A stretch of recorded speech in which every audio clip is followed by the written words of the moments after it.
Today, I want to talk to you about doing the right thing in the wrong way.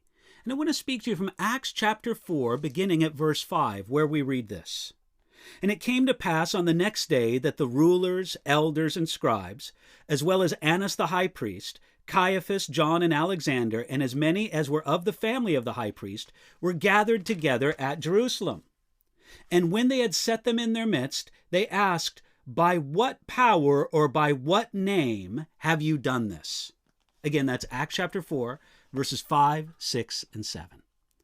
Now, only a few times in my life have I stood before a judge or before angry people in authority. I've been in court for a few traffic tickets and once for small claims court, but nothing too stressful. It's hard for me to imagine what Peter and John felt at this moment. You see, the air was filled with stress and tension when they stood before all kinds of officials and authorities. There were rulers and elders and scribes. As well, there was Annas the high priest, Caiaphas, John, and Alexander. The text also tells us that there were many from the family of the high priest. These were just two humble disciples of Jesus, accused and examined before all these important people. It reminds me of how in the year 1521, when Martin Luther defended his teachings at the Diet of Worms in Germany, he stood before some intimidating people. There was Charles V, the emperor of the Holy Roman Empire. There were also 24 dukes, 30 archbishops, bishops, and abbots. There were 7 ambassadors and papal nuncios. In all, when Martin Luther stood at the Diet of Worms in 1521, there were 206 persons of rank sitting in judgment of one man, Martin Luther.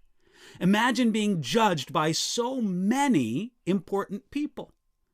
Well, in Acts chapter 4, the important men asked Peter and John, "By what power or by what name have you done this?" It was as if they said, "This miracle is clearly beyond your power, so who is really responsible for this?" Now, we can say that in itself, this was a perfectly legitimate question to ask. Together, these important men were the guardians of the Jewish faith. It was natural and appropriate for them to be concerned about what was taught on the Temple Mount. If someone was spreading dangerous lies or deception, it was their job to stop them. The problem was not with their investigation, but with how they did it. You see, they did it with intimidation and threats instead of an honest search for truth. You see, no one is beyond accountability, and it's not wrong to call Peter and John to account for all the uproar on the Temple Mount. But how you call someone to account makes a big difference. These important men were also wrong regarding what they did with the results of their investigation, as the rest of Acts chapter 4 will show.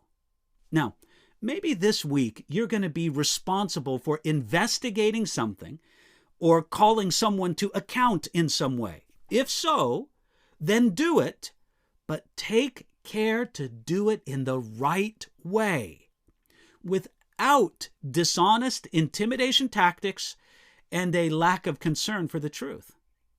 Maybe this week you will be investigated by someone else or called to account for something. If so, keep your eyes on Jesus and answer truthfully and boldly, just like Peter and John did.